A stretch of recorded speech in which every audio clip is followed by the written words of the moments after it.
हर रोज एक नई कहानी देखने के लिए चैनल को सब्सक्राइब करें और बेल आइकन को दबाना ना भूलें। चंदनपुर कहकर एक गांव में जानकी अपने दो छोटे बेटा बेटी चिंकी और बिट्टू के साथ रहा करती थी। वो एक गरीब मछली वाली थी। वो रोज सुबह जल्दी उठकर अपनी नाव में सवार होकर मछलियां पकड़ती और फिर उन्हें बाजार में जाकर बेचती। मछली ले लो मछली, ताजा ताजा मछली, दाम में मस्त और स्वाद में भी एकदम जबरदस्त। खाओगे, हाँ जी खाओगे तो हो जाओगे चुस्त दुरुस्त और तंदुरुस्त। मछली ले लो मछली। अरे मुझे ये 2 जोड़ी सुरमई दे दो और ये बॉम्बिल भी दे दो। अरे वाह वाह जानकी, आज तो बहुत ही ताजा ताजा मछलियां पकड़ कर लाई हो। हाँ चलो चलो, मुझे ये सोल और ये हलवा मच्छी दे दो, 3 जोड़ी। वाह वाह जानकी, आज तो बहुत ही ताजा ताजा मछलियां पकड़ कर लाई हो। चलो चलो, मुझे ये सोल और हलवा मछली दे दो, 3 जोड़ी। ठीक है बहन जी। जानकी के पास खुद की एक नाव थी जिसका नाम उसने बन्नू रखा था। बन्नू को उसने पेंट करके सजाया भी था। वो उसे बहुत संभाल कर रखती। जानकी अपने दोनों बच्चों से भी बहुत प्यार करती। गरीबी में भी वो उनके माथे पर एक शिकन तक नहीं आने देती। चिंकी, बिट्टू, ये लो, तुम दोनों के लिए क्रीम रोल्स और वेफर्स लाई हूँ। ये लेकिन ये सिर्फ आज के लिए। हाँ, रोज रोज जिद की तो फिर कभी नहीं दूंगी। चलो अब इसे खा लो, फिर पढ़ने बैठना। हाँ लेकिन माँ, इन क्रीम रोल और वेफर को खाकर तो मुझे गहरी कुंभकर्ण जैसी नींद आएगी। मैं कुछ देर सोऊंगा फिर पढ़ लूंगा। हाँ माँ, आप भी तो कहती हो ना कि नींद सेहत के लिए बहुत जरूरी है। और ड्रामा और नौटंकी की दुकानों, चुपचाप खाकर पढ़ने बैठना है तुम दोनों को। मैं मछली बेचने जा रही हूँ।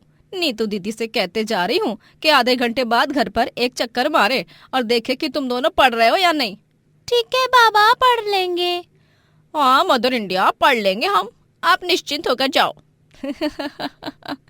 जानकी से बाकी मछुआरे बहुत जलते थे क्योंकि सबसे सुंदर नाव सिर्फ उसी के पास थी और वो नाव नदी और तालाब के बीचों बीच आसानी से जाती थी, जिससे जानकी बड़ी बड़ी मछलियां पकड़ पाती। खुद तो बड़ी बड़ी मछलियां पकड़ती है और हम यहाँ सिर्फ छोटी मछलियां पकड़ रहे हैं।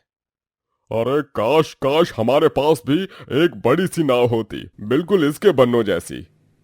बन्नो, क्या बात है, आज तो ये सारे मछुआरे हमारी तरफ ही देख रहे हैं। लगता है इन्हें हमसे जलन हो रही है। जलेंगे ही ना, मेरी बन्नो क्या किसी हीरोइन से कम है। चल, इनकी भी थोड़ी सी मदद कर देते हैं। जानकी का दिल बहुत बड़ा था। वो अपने साथ वाले मछुआरों की भी चुपके से मदद करती, चुपके से उनकी बाल्टियों में बड़ी बड़ी मछलियां डालकर। अरे दादा, ये क्या, ये मछलियां या हमारी बाल्टियों में कहां से आ गईं? अरे ऐसी मछलियों को पकड़ने के लिए तो हमारी नाव ठीक से तैर भी नहीं पाएगी पानी के बीचों बीच। अरे भाया, तू आम खाना, गुठलियां मत गिन। चाहे किसी ने भी दिया हो, हमें तो मिल गई ना, तो चिल कर मेरे यार। चल, अब इन बड़ी बड़ी मछलियों को हम ज्यादा दाम में बेचेंगे बाजार में। आज तो अपनी पार्टी ही पार्टी है। जानकी के जीवन में सब सही चल रहा था, लेकिन एक सुबह वो जब नदी किनारे आती है तभी अपनी नाव बन्नो को गायब देखकर हैरान परेशान हो जाती है। अरे नहीं, मेरी बन्नो, बन्नो, तू कहाँ चली गई बन्नो?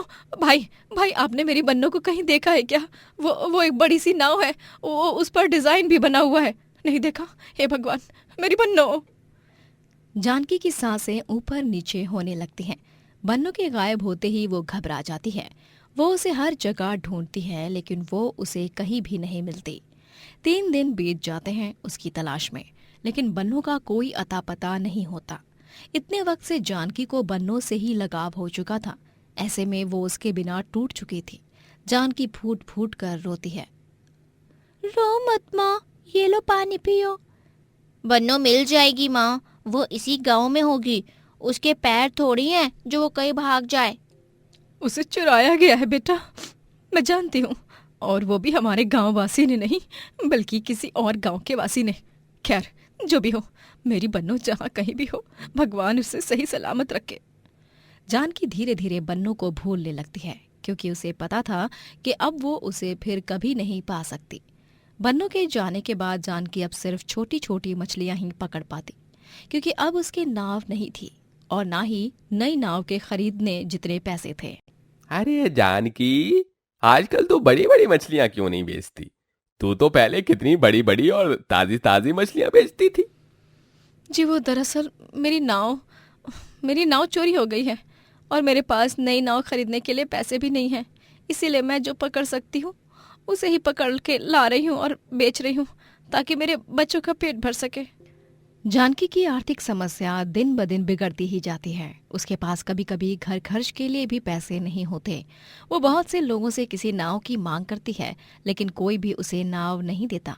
अरे वाह, ये तो बहुत ही बढ़िया सुझाव है।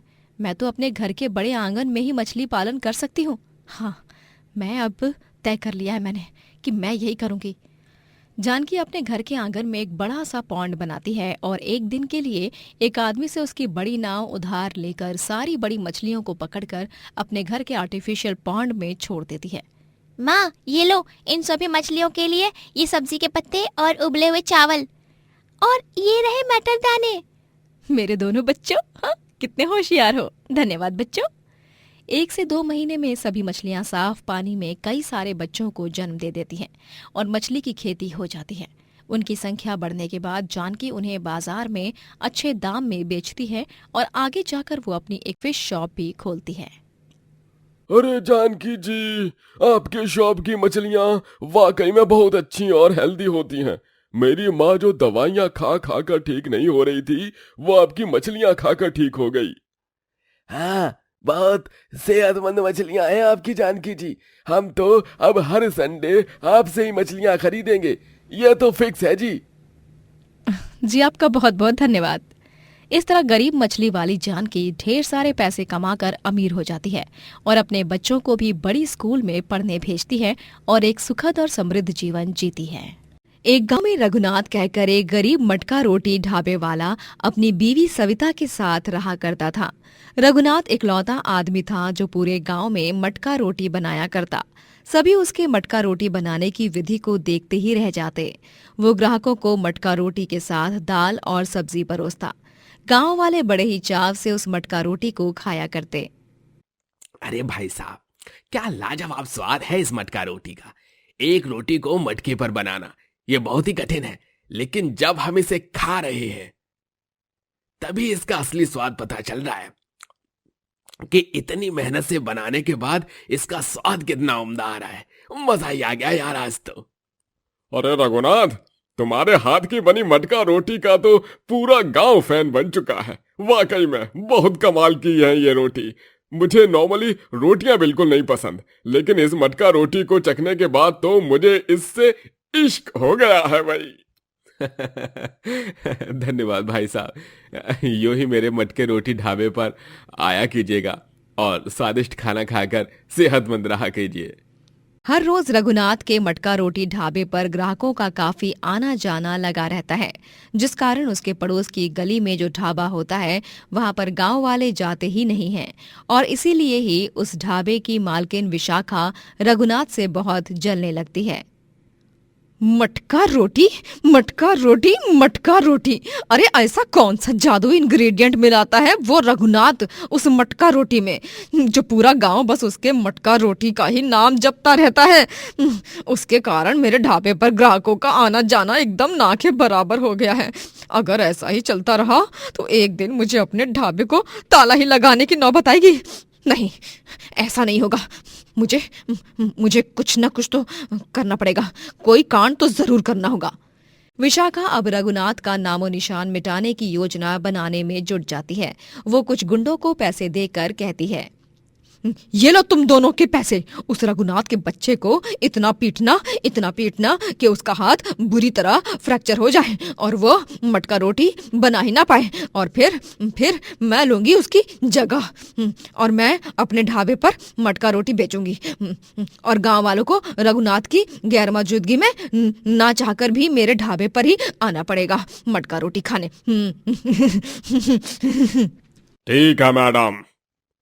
अरे आप जैसा कह रही हो हम वैसा ही करेंगे। आप एकदम टेंशन फ्री रहिए। ये हुई ना बात।